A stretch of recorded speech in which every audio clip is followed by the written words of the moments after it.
I was kicked out of my home at 18 and had my life destroyed. See how I rebuilt everything. I never imagined my life could change so drastically in such a short time. I grew up in a family where love and support seemed to be selectively distributed. My controlling and manipulative mother, Margaret, favored my younger sister, Veronica, while I tried unsuccessfully to gain recognition and freedom.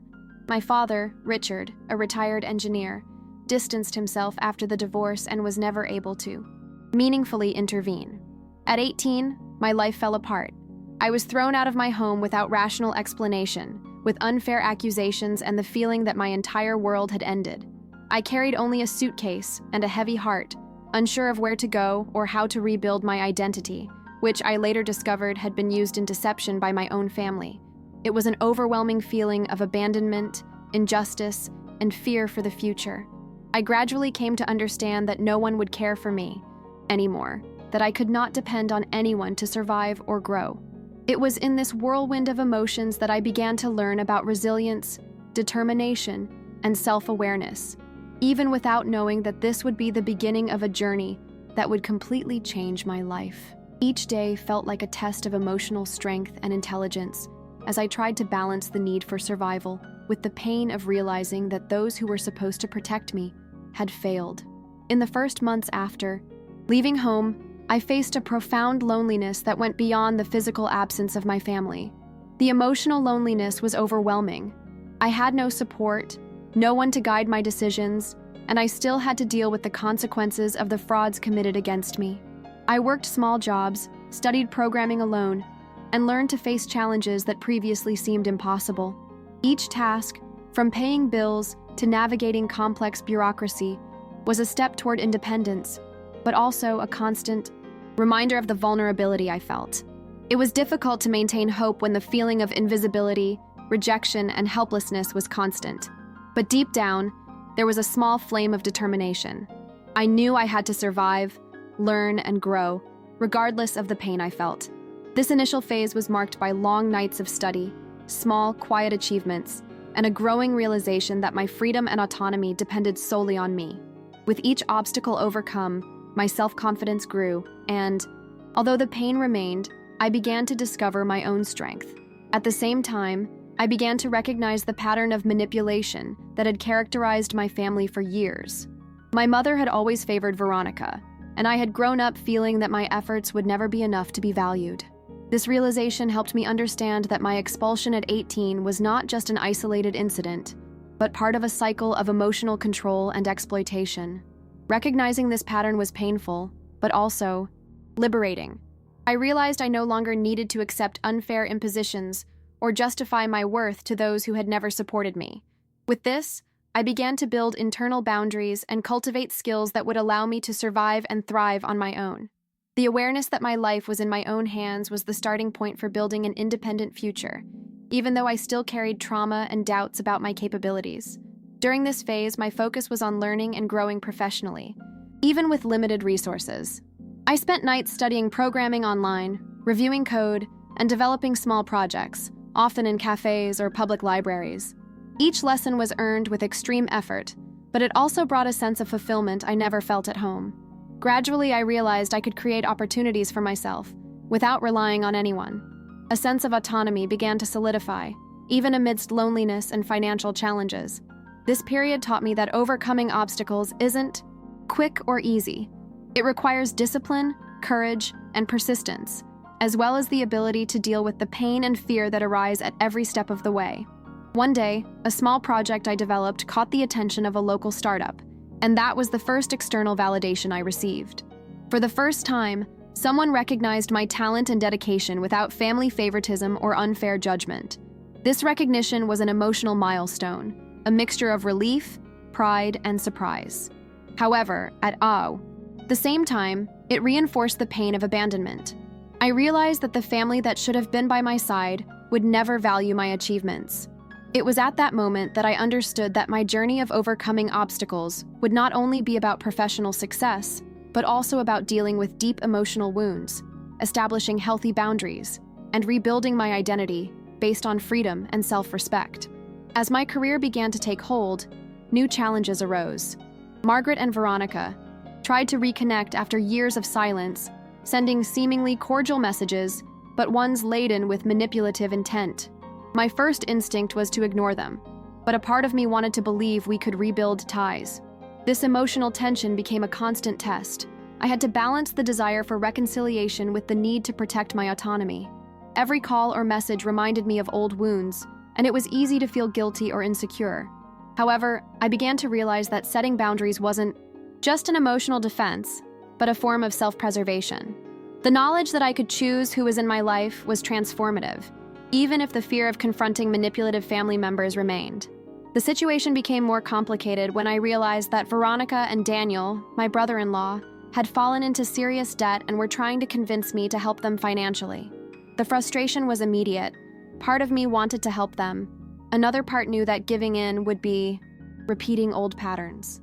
Painful memories from my childhood surfaced when my mother manipulated situations to favor Veronica and punished me for any initiative I took. This internal confrontation was overwhelming, and some nights I felt like giving up on everything. But an inner strength began to emerge. I realized that true overcoming wasn't just about rebuilding my financial life, but also about preserving my emotional health, establishing clear boundaries, and learning to say no when necessary, even if it caused discomfort to family members. At the same time, I began to connect with my nephews, James, interested in programming, Freya, curious about science, and Caleb, naturally fascinated. By supporting them, I realized I could turn painful experiences into something positive. This connection motivated me to keep going, showing me that love doesn't mean giving up on yourself, but rather offering healthy, structured support. The bonds with my nephews became emotional anchors, helping me face family manipulation without losing my balance or self-confidence. Preparing for my housewarming party became a critical moment. It symbolized years of effort, sleepless nights, difficult choices, and sacrifices. Inviting my family was a conscious decision. I needed to confront the past, expose hidden truths, and establish definitive boundaries. Anxiety grew, mixed with the hope that I could finally demonstrate that my life was my own, and that my freedom and autonomy would no longer be negotiated. Every detail of the party represented years of work and determination, but also the courage needed to face old emotional wounds. As I watched my mother and sister enter the party, I felt a whirlwind of emotions: anger, fear, nostalgia, and surprisingly, a sense of power I had never experienced before. Margaret began with superficial compliments, trying to ease the tension, but it was clear she was trying to manipulate and persuade me to give up the house to Veronica and her children. The situation was suffocating, but for the first time, I felt I could stand my ground without giving in to emotional blackmail or old games. This experience marked a crucial turning point. I was ready to face my past and establish clear boundaries, protecting my life and my values without feeling guilty. The moment my mother and sister arrived at the party, I felt my heart race. Every detail of the room reflected years of effort, sleepless nights, and silent sacrifices I'd made to build my independence. Margaret, as always, maintained a calculated smile, trying to soften the tension, but her intention to manipulate me was clear: to make me feel guilty for keeping the house for myself, for refusing to give in to the pattern of exploitation she'd always enforced. Veronica, with her ever-confident and slightly arrogant demeanor, began making comments about how it would be more practical if I ceded the house, as if my years of effort were insignificant and could simply be ignored. Daniel, my brother-in-law, stood watching, visibly uncomfortable, but still pressured by his wife. I felt anger, fear, and a pang of nostalgia. It was almost impossible not to remember the times, as a child, when every move I made had to be approved, every decision questioned and devalued. At the same time, an unprecedented sense of power emerged. For the first time, I realized my life was finally under my control. I took a deep breath and resolved to remain calm. Every word I spoke would be measured, every gesture conscious. The emotional tension was intense, but I realized I was ready to face it. It wasn't just about defending my home, but about affirming that my life, my efforts, and my worth would no longer be negotiable, even in the face of the family manipulation that had scarred me for so many years. The conversation evolved into a direct confrontation. Margaret and Veronica tried to appeal to my emotions, recalling moments from the past, insinuating that my independence was selfish. I felt a knot in my stomach, the urge to cry and scream at the same time. It was as if all the traumas of my childhood were coming back in flashes. Arbitrary orders, explicit favoritism, my father's absence when I needed him most. Each of their words was an attempt to destabilize me. But for the first time, I realized I didn't need to react emotionally. I took a deep breath and applied a clarity I hadn't known I possessed. I calmly explained that I acknowledged the past, but that I wouldn't give in to emotional blackmail. It was painful to hear protests, but also liberating to realize that my firm stance had power. I realized that overcoming doesn't mean the absence of pain, but the ability to walk through it, to protect my emotional life and my values, without giving up on myself. Daniel intervened, trying to defuse the situation, but it was clear he was lost, pressured by Veronica. My initial instinct was to offer my full support, but I quickly realized that this would lead me to repeat old patterns, where I sacrificed myself to solve problems that weren't my own. The clarity I felt in that moment was intense. Understanding that helping doesn't mean giving up was a turning point. I was able to explain, in a structured and transparent way, that I could support my nephews financially and guide them, but that I wouldn't give in to their mother or sister's manipulation. My every word became a shield against the fear that had haunted me since childhood, and I realized that my true victory lay in assertiveness, in establishing clear boundaries, and in recognizing that my life finally belonged to me. My nephews watched everything attentively. James, with his interest in programming, observed my every move. Freya, curious about science, smiled discreetly when I mentioned professional achievements and learning.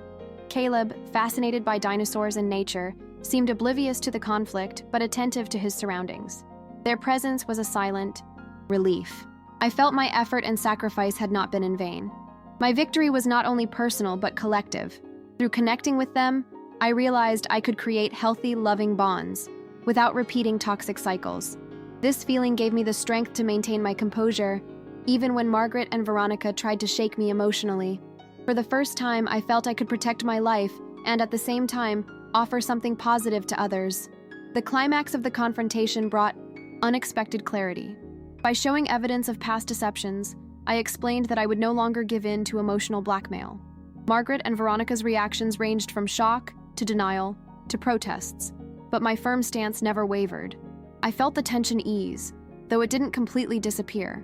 I realized that maintaining clear boundaries is more powerful than any emotional justification anyone might try to impose. This experience solidified my understanding that overcoming pain doesn't mean erasing memories or wounds, but rather walking with them, learning from each challenge, and using those lessons to protect my emotional life and establish relationships based on mutual respect. After the confrontation, I felt a lightness I hadn't experienced in years. It wasn't complete relief, but a sense of emotional empowerment began to emerge. I began to structure my life in an even more organized and conscious way. I supported my nephews with educational guidance, encouraging their interests but establishing clear rules and boundaries. James received programming courses. Freya participated in small scientific experiments guided by me, and Caleb had access to books and materials about nature. Each small victory they had became confirmation that I was on the right path, that I could transform painful experiences into something positive and constructive. At the same time, I maintained a healthy distance from my mother and sister, demonstrating that respect and support do not mean submission or self-denial. This experience taught me that true emotional freedom is achieved with courage, discipline, and awareness, even amidst pain and the memory of past traumas. Daniel, my brother-in-law, received my support in a structured way, without negating me. I helped him reorganize his finances, deal with debt, and plan for the future, but I made it clear that there were limits. I learned that it is possible to love, support, and still preserve autonomy and dignity without repeating patterns that harm us. This approach brought not only emotional relief, but also satisfaction in knowing that my actions positively impacted others without compromising my freedom. Each conscious step I took strengthened my self-confidence, demonstrating that clear boundaries are not barriers to love, but rather tools of protection and balance. My relationship with my father, Richard, also began to rebuild. After the party, we had long conversations about the past, about absences and mistakes, but also about hope and new beginnings. From him, I learned that family relationships can be redefined, that it's not necessary to accept cycles of abuse to maintain blood ties. This rebuilding was delicate but deeply liberating, offering a healthy sense of belonging based on mutual respect and genuine affection. The house itself, a symbol of my efforts, became the stage for emotional and practical achievements. Every corner reflected nights of study, difficult decisions, hard work, and the persistence necessary to achieve autonomy. The feeling of control over my life, my home, and my future solidified my sense of emotional independence.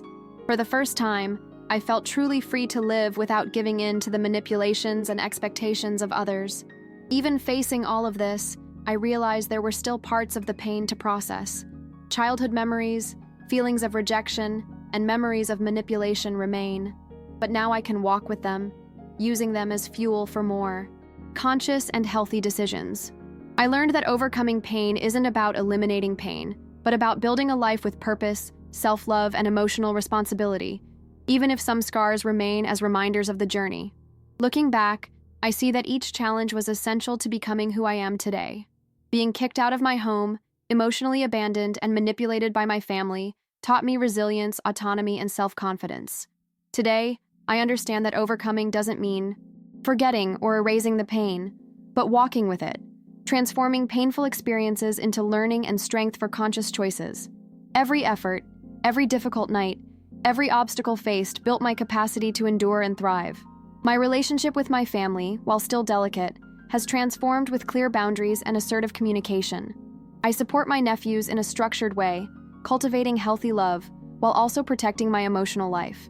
This awareness has shown me that it's possible to love and help without sacrificing oneself, that setting boundaries is an expression of self-respect and emotional responsibility. Professionally, I gained recognition and independence. From small jobs and lonely nights studying, I went on to lead my own technology company, offering innovative solutions and opportunities to other young people. My hard work and dedication brought me financial security, but also a sense of purpose and fulfillment, showing me that it's possible to transform pain into growth and victory. Today, my life is my own.